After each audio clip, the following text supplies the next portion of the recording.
कान खोलकर सुन लीजिए, कल 2 सितंबर मंगलवार भाद्रपद मास की दशमी तिथि पड़ रही है और यह साधारण दशमी नहीं है। अभी कुछ ही दिन पहले गणेश जी की स्थापना हुई है, यह गणेश दशमी भी कहलाती है। ऊपर से मंगलवार का प्रभाव भी साथ है। मंगल की ऊर्जा कर्म में गति लाती है। ऐसे पवित्र योग पर जो उपाय आज की शिव पुराण से सुने वो कल करे, मैं तुम्हारे सामने रख रहा हूं। वह कोई आम उपाय नहीं, बल्कि बड़ी तिथियों पर ही किए जाने वाला, घर परिवार और कार्यक्षेत्र दोनों में असर दिखाने वाला उपाय है। उपाय सिर्फ एक ही है, मात्र 51 चावल के दाने और 1 हल्दी का दीपक, साथ में 7 चने की दाल। यही आज का महा उपाय है। देखिए महाराज, यदि आपके घर का कोई भी एक व्यक्ति कल शिव मंदिर में इस उपाय को करता है तो आपके घर परिवार में जो भी दुख कष्ट चल रहे हैं वह सभी समाप्त होते हैं और विशेषकर शिव की कृपा प्राप्त होती है। बस कल शिव मंदिर में जाकर के शिव जी की शिवलिंग के समक्ष बैठकर इस उपाय को करने मात्र 51 चावल के दाने और छोटा सा हल्दी दीपक, यदि लक्ष्मी में वृद्धि चाहते हैं तो दशमी तिथि के दिन किया जाने वाला 7 चने की दाल का एक विशेष उपाय, यदि तुम्हारे जीवन में ये संकेत हैं तो ये उपाय आपको अवश्य करना चाहिए। बार बार दुख कष्ट आते रहें, मन अशांत रहे, धन संपदा में कमी लगती हो, कमाई हाथ में आते ही निकल जाती हो, कर्म में रुकावट, नौकरी व्यवसाय बावनवा, कोई कार्य बार बार अटकता रहे, लक्ष्मी का घर में स्थायी वास न बन पा रहा हो, तुमको ऐसा लगे कि शिव की कृपा दूर है, मनोकामनाएं पूरी नहीं हो रही, और यदि ऐसा संदेह हो कि किसी ने टोना टोटका नजर दोष कर दिया है तो यह कवच की तरह काम करेगा। ऐसे में मैं बार बार यही कहूंगा, मात्र 51 चावल के दाने और 1 हल्दी का दीपक, ये तुम्हारा सशक्त सहारा है। साथ में जो 7 चने की दाल, कल का दिन इतना विशेष क्यों है और आखिर आपको कल इस उपाय को क्यों करना चाहिए? देखिए महाराज, जब तिथि वार और देव स्थापना एक साथ बैठते हैं तब साधारण कर्म भी असाधारण फल देते हैं। दशमी पर कर्म का समाप्ति बोध और नई शुरुआत दोनों मिलते हैं। मंगलवार कर्म ऊर्जा का दिन है, यहाँ इच्छा शक्ति और सामर्थ्य तेज रहती है। गणेश दशमी विघ्नहर्ता सक्रिय रहती है। जहां गणेश की कृपा हो वहां राहें खुलती हैं। जब ये तीनों साथ आते हैं तो वही दिन बनता है जब छोटी सी सच्ची भक्ति बड़े बदलाव ला सकती है। इसलिए आज मात्र 51 चावल के दाने और 1 हल्दी का दीपक, इस संयोजन का महत्व बढ़ जाता है। बार बार बोल रहा हूं, मात्र 51 चावल के दाने और 1 हल्दी का दीपक, यह नाम अपने मन में रखो। यही आज तुम्हारी कड़ी है। देखिए, हम राशि से जुड़ा भाग्य में बताते हैं और भाग्य में चल रही परेशानियों को भी बताते हैं, तो आप अपना नाम और अपनी राशि बॉक्स में लिख दे। कल की वीडियो में हम आपको बताएंगे। आपकी राशि से जुड़ा भाग्य और नए भक्त हो तो चैनल को अवश्य सब्सक्राइब करें, क्योंकि रोज के उपाय, सिर्फ श्री शिव महापुराण के उपाय, सबसे पहले आप सब लोग जान लीजिए उपाय के सामग्री के बारे में, फिर उसके पश्चात हम उपाय के बारे में बात करेंगे। 51 चावल के दाने, अक्षत, अखंडता, पूरापन का प्रतीक 51 एक ऐसी संख्या है जो अंक में पूर्णता और लगन का प्रतिनिधित्व करती है। यह कहती है मेरे संकल्प में अखंडता रहे। मैं हर ओर प्रतीक देता हूं। 1 हल्दी का दीपक बुद्धि और आरोग्य का चिन्ह है। हल्दी की उष्मा और शुभता कर्मों को स्वच्छ करती है।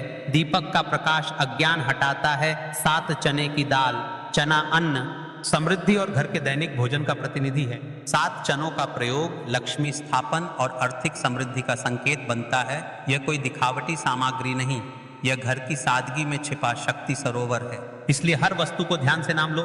51 चावल, 1 हल्दी का दीपक, 7 चने की दाल। देखिए, कई सारे लोग कमेंट करते हैं कि महाराज जी, इस उपाय को हम घर पर कर सकते हैं, फिर शिव मंदिर में ही क्यों करना है? इस उपाय को तो सुनो गणेश जी, शिव परिवार के प्रथम पूज्य हैं।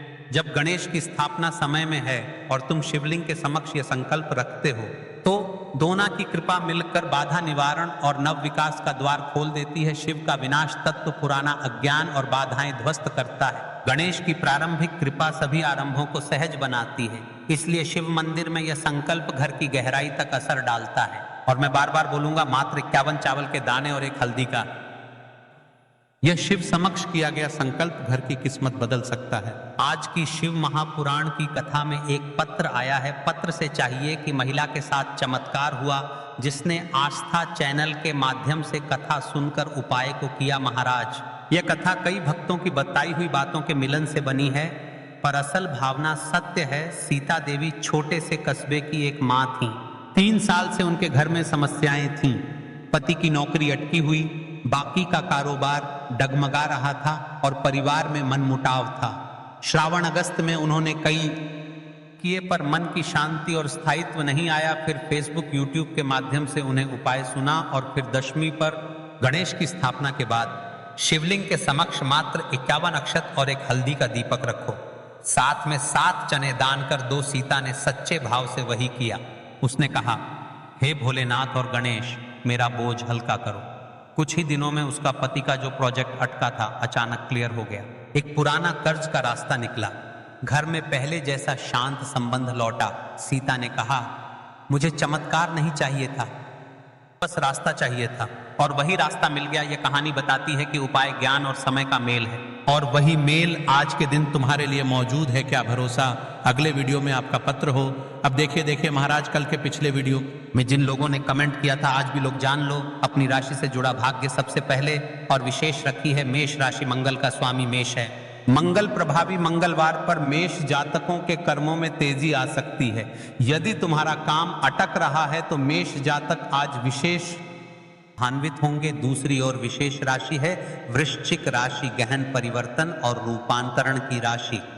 जो लोग गहरे परिवर्तन की आवश्यकता महसूस कर रहे हैं उन्हें आज विशेष सहायता मिलेगी, पर ध्यान रहे यह उपाय हर राशि के लिए फलदायी है। ऊपर दी गई राशियां केवल कुछ लोगों में असर अधिक देखने का सामान्य अनुभव है।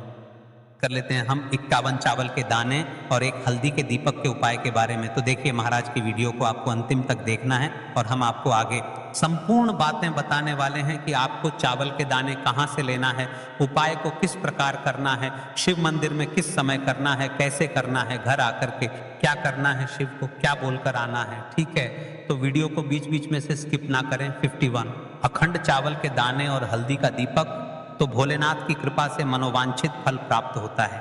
आज मैं हर छोटे छोटे चरण को विस्तार से समझाऊंगा। कई सारी माता बहनें उपाय को बहुत जल्दी करती है और फिर कहती है शिव हमसे प्रसन्न नहीं होते। सबसे पहले मन को शांत कर लो। सुबह हो तो नित्य स्नान करके स्वच्छ वस्त्र पहन लो। यदि प्रदोष काल में कर रहे हो तो भी साफ सुथरे कपड़े पहनो। मन में सच्ची श्रद्धा और विश्वास हो, यही सबसे बड़ा साधन है। आत्मा में अहंकार या जलन न रखो। उपाय केवल शिव मंदिर में किया जाना अनिवार्य है, घर में नहीं, मंदिर में ही करना है। 51 अखंड चावल के दाने, एक एक दाना पूरा फटा ना हो। बाजार का ले सकते हो या घर की रसोई के दाने भी चलेगा। हल्दी का दीपक, जो कि गेहूं के आटे से दीपक बनाएं और उसमें हल्दी पीसी अच्छी मात्रा में मिलाएं। नमक बिल्कुल न डालना है। दीपक में रुई की बत्ती लंबी और तेल भरें। तिल का तेल आदर्श है, पर आप तिल, सरसों, साधारण दीप तेल में से कुछ चुन सकते हो। कम से कम इतना तेल डालें कि दीपक स्थिर जलता रहे। हमें इस उपाय को यदि सुबह के समय कर रहे हैं तो आपको एक लोटा शुद्ध जल शिवलिंग पर जलाभिषेक के लिए लेकर के जाना है। यदि आप इस उपाय को के साथ में कोई अन्य सामग्री भी लेकर के जाना चाहते हैं तो आप वह भी लेकर के जा सकते हैं। ठीक है, जैसे कि फूल, कुछ ताजा पुष्प, 1-2 पुष्प मंदिर के लिए और एक पुष्प घर ले जाकर रखने के लिए। यदि आप इस उपाय को करने के पश्चात शिव जी की शिवलिंग पर पुष्प समर्पित करना चाहते हैं, अष्टगंध समर्पित करना चाहते हैं, बेलपत्र, तो आप ये अन्य सामग्री भी समर्पित कर सकते हैं, लेकिन हमें सबसे पहले उपाय करना है। उसके पश्चात अब देखिए महाराज जी, आपको एकदम शुद्ध अच्छे से अखंड एक छोटी सी पोटली कागज जिनमें 51 चावल के दाने बांध कर रख लीजिए। एक छोटा बर्तन दीपक रखने के लिए, ताकि तेल टपकने से समस्या न हो। अब देखिए महाराज जी, हम इस उपाय को कर रहे हैं तो हमें इस उपाय को करते समय कुछ सावधानियां भी भारत नहीं है, इसलिए हम आपको उपाय को विस्तार से बता रहे हैं, अच्छे से बता रहे हैं, ताकि आप कोई भी गलती ना करें और आपका उपाय सफल हो। तो देखिए, हम बात कर लेते हैं हल्दी के दीपक के बारे में। हल्दी दीपक बनाने की विधि, अब मैं आपको दीपक बनाने की विधि विस्तार से बताऊंगा। साधारण है ये। एक साफ बर्तन में गेहूं का आटा आवश्यकता अनुसार निकालिए। छोटी सी लोई के बराबर आटा ले लीजिए। इसमें 1 चुटकी हल्दी पाउडर अच्छी मात्रा में मिला लीजिए। हल्दी रंग दीपक को शुभ बनाती है। नमक बिल्कुल न डालें। पानी बहुत कम डालकर मिश्रण को गूंथा जाए ताकि एक नरम लोई बन जाए, बहुत सख्त नहीं और बहुत नरम भी नहीं। अब उस लोई की छोटी छोटी लोई लेकर बीच में गड्ढा बना दीजिए। दीपक का आकार कटोरी जैसा होगा ताकि तेल और बत्ती आ सके। दीपक में रुई की बत्ती रखें ताकि बत्ती दीपक से ऊपर रहे। अंत में दीपक में तेल भरें। ध्यान रहे कि तेल बत्ती के आसपास पर्याप्त रहे। अब दीपक प्रज्वलित करने के लिए तैयार है। दीपक पूरी तरह सूखा ना हो, नर्म आटा आवश्यक। दीपक को जलाकर परीक्षण कर लें ताकि मंदिर में जलाते वक्त समस्या न हो। अब हमारा दीपक बंद करके तैयार हो गया है। अब बात कर लेते हैं इस मुख्य उपाय के बारे में। 1 टन चावल के दाने, तो देखिए महाराज जी आपको चावल के दाने कहाँ से लेना है, कैसे लेना है, कब लेना है, इन बातों का आपको ध्यान रखना है। तो देखिए, लोग पूछते हैं क्या घर का चावल चलेगा या बाजार का, किस तरह का चावल लेना चाहिए। मैं स्पष्ट कहता हूं, घर का सामान्य चावल या बाजार का कोई भी पूरा दाना चलेगा, पर एक शर्त, 51 दाने अखंड व पूरा होना चाहिए।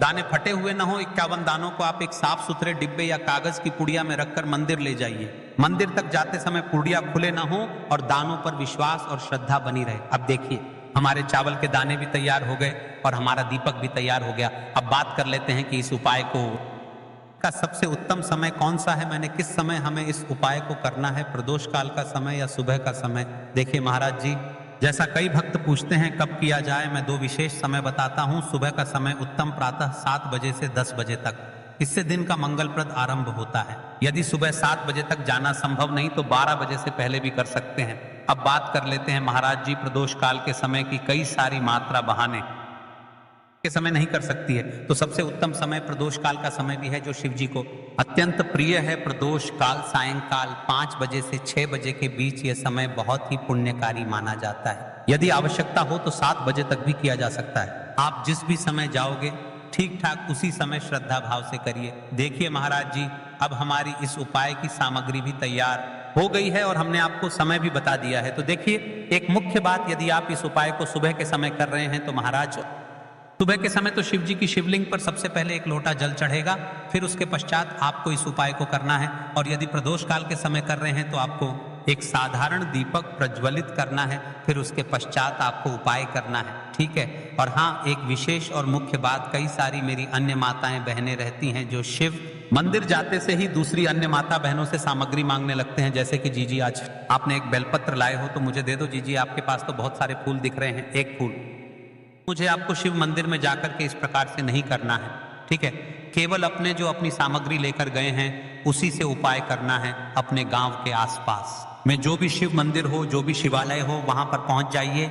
शिव जी की शिवलिंग के पास में एक ऐसे स्थान पर बैठ जाइए जहां पर आप अपना उपाय पूर्ण रूप से कर ले और किसी अन्य माता बहनों को दिक्कत या परेशानी ना आए और आपको उपाय करते समय ठीक है। कई सारे लोग प्रश्न करते हैं कि महाराज की सबसे पहले चावल का दाना शिव जी की शिवलिंग पर समर्पित करना है। तो देखिए, अभी गणेश जी का समय चल रहा है, तो आपको सबसे पहले गणेश को श्रद्धा से अर्पण, सबसे पहला चावल का दाना गणेश जी के स्थान पर अर्पित कीजिए। मन मन में अपनी मनोकामना शांत भाव से कहिए, छोटा सा मनन, हे विघ्नहर्ता, मेरी मनोकामना के मार्ग को सुगम कर दीजिए। आप गणेश मंत्र 3 बार जप सकते हैं। ओम गम गणपतये नमः, शिवलिंग पर जलाभिषेक। अब शुद्ध जल का लोटा निकालिए और शिवलिंग पर धीरे धीरे जल चढ़ाइए। जल चढ़ाते समय मन में बार बार एयूएम नमः शिवाय का उच्चारण है, यह सबसे मुख्य मंत्र है। आप मन में 11 बार, 21 बार या 108 बार जप कर सकते हैं, परंतु यदि समय कम हो तो कम से कम 11 बार अवश्य जपें।